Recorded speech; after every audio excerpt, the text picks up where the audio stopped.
ज्यादातर लेखनी में शिव जी का, और आपने राम पर भी लिखा है, आप ये कह रहे हैं, लेकिन शिव जी ही क्यों? करोड़ों देवी देवता हैं हिंदुस्तान में और सबके ही मंदिर बने हैं, ज्योतिर्लिंग हैं 12, 3 धाम 4 धाम हैं हमारे, शिव पर ही क्यों? आप में से कितने हैं जो शिव भक्त हैं? अरे वाह, हर हर महादेव। अच्छा, अगर किसी को बुलंद आवाज में कहना है शिव जी क्यों पसंद है आपको, कोई युवा कोई बताए जोर से, क्यों पसंद है आपको शिव जी? बताइए बताइए। भोलेनाथ हैं, वो एक अच्छी बात है, शिव जी भोलेनाथ हैं। लेकिन एक बात बताइए, कुछ भोले लोग दिमाग के साफ होते हैं, कुछ भोले लोग दिल के साफ होते हैं। शिव जी कैसे हैं? दिल के साफ हैं, क्योंकि शिव जी वो सबसे पहली बार जो वेदों का उच्चारण हुआ था वो भी शिव जी ने ही किया था। योग का जो सप्त ऋषि को जो सिखाया था वो भी शिव जी ने ही किया था। शायद हम सबको ये पसंद है कि दिमाग तेज होना चाहिए लेकिन दिल शिव जी की तरह साफ होना चाहिए, वो हमारे भोलेनाथ हैं। शायद ये एक रास्ता है चलने का, इसलिए मुझे तो बहुत पसंद है। तो आप इमॉर्टल्स ऑफ मेलुआ पर नहीं रुके, उसके बाद आपकी द सीक्रेट ऑफ नागाज आई, the oath of the Vayuputras आई, शिवा ट्रायोलॉजी आई। तो शिवा ट्रायोलॉजी दरअसल इसी को हम कहेंगे कि आपने सब में कुछ ना कुछ ऐसा सम्मिलित किया जो शिव को समर्पित था।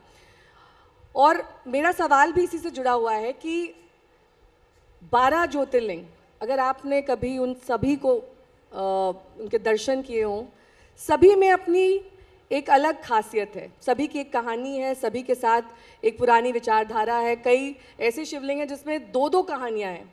और क्योंकि मैं आपको अपने पर्सनल अनुभव से बता रही हूँ कि जब आप किसी भी शिवलिंग के दर्शन करने जाते हैं, इन 12 ज्योतिर्लिंगों में कोई भी ज्योतिर्लिंग दूसरे से मिलता जुलता नहीं है। आप समझ रहे हैं? उसके इर्द गिर्द बहुत सारी ऐसी चीज़ें होंगी जो एकदम अलग होंगी। कुछ आपको कॉमन चीज़ें भी दिख जाएंगी, लेकिन कुछ मैं आपको एक उदाहरण देती हूँ। अगर आप कभी शुरुआत करिए सबसे पहले काशी विश्वनाथ से, फिर आप देवघर जाइए, उसके बाद नीचे आप साउथ के तमाम मंदिरों में जाएंगे।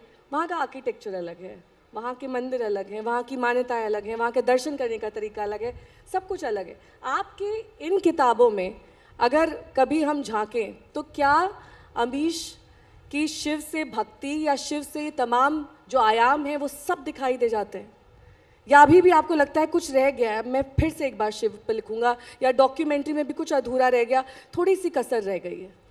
नहीं, शिव जी तो इतने विशाल हैं, आप शिवाय त्रय छोड़िए, वो तो सिर्फ 3 पुस्तकें हैं।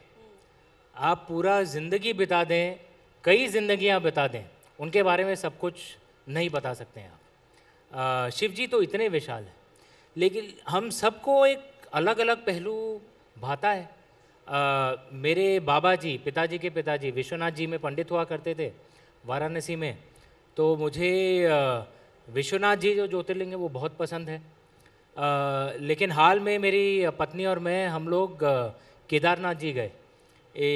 ये जो डॉक्यूमेंट्री 3 जो डिस्कवरी टीवी के लिए जब हम शूटिंग कर रहे थे, तो डिस्कवरी टीवी उनके पास बजट्स अच्छे हैं, तो उन्होंने कहा था कि हमें हेलीकॉप्टर से ले जाएंगे, और लेकिन पता नहीं क्यों मेरे दिमाग में हुआ नहीं, मैं चल के जाऊंगा। आयु मेरी 50 साल की है। आयु बताने की ज़रूरत नहीं थी। नहीं, बूढ़ा तो हूँ मैं, okay. लेकिन मैंने डिसाइड किया था कि मैं चल के जाऊंगा। और मेरी पत्नी बहुत अच्छी पत्नी है, उसने निर्णय लिया कि वो भी मेरे साथ चल के जाएगी। और जो क्रू था वो थोड़े एम्बैरेस हो गए कि मैं चल के जा रहा हूँ और वो लोग हेलीकॉप्टर से जाए, तो वो बेचारे भी हमारे साथ चल के गए। सुबह शायद 4:30-5 बजे निकले हम लोग। बहुत भीड़ थी उस समय। बीच में कई बार रुकना भी पड़ा क्योंकि खच्चर आ जाते हैं बीच में। पहुँचते पहुँचते 4:30-5 शायद बज गए होंगे शाम के। पुराना रास्ता जो है केदारनाथ, आप में से कौन कौन है जो केदारनाथ जी गए हैं? केदारनाथ में दरअसल 2 रास्ते हैं, एक पुराना रास्ता है, पुराना रास्ता जो था वो तो बह गया है, जो बाढ़ जो आई थी, और उसमें तो एक खत्म हो गया। अब नए रास्ते में भी खच्चर एक जगह तक जा सकते हैं, उसके बाद नहीं होता, पैदल चलना पड़ता है। तो अगर खच्चर बहुत ज़्यादा है तो वहाँ पे आपको समय लगता है। उसके लेकिन हम पूरे शुरुआत से हम लोग चल के गए थे, खच्चर का इस्तेमाल किया नहीं। लेकिन रास्ते में वो ट्रैफिक हो जाता है। लेकिन नए रास्ते से अगर आप जाएंगे तो एक हिल ऐसे एक क्रॉस होता है, फिर वहाँ पे आपको सबसे पहले केदारनाथ जी का शिखर दिखता है। और ये अगर आप हेलीकॉप्टर से भी आते हैं ना, आपको दूर से पहले शिखर ही दिखता है, वो क्योंकि पीछे की तरफ उसका वो हेलीपैड बना हुआ है, तो वहाँ से आपको सबसे पहले शिखर दिखेगा और वो पत्थर दिखेगा एक बड़ा सा, जो ठीक मंदिर के पीछे, भीमशिला, जिसको कहते हैं कि उसने ही बचाया था मंदिर को त्रासदी से। भीमशिला है। जी।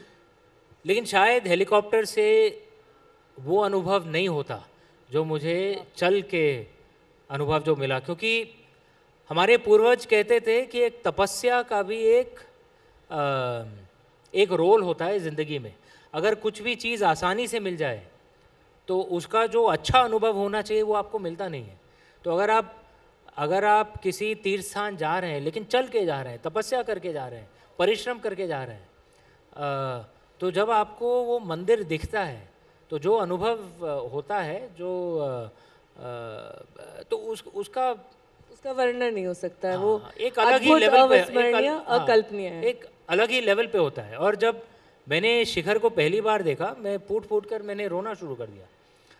मेरी पत्नी मेरे साथ थी, मुझे पकड़ी हुई थी, क्योंकि पारिवारिक ज़िंदगी में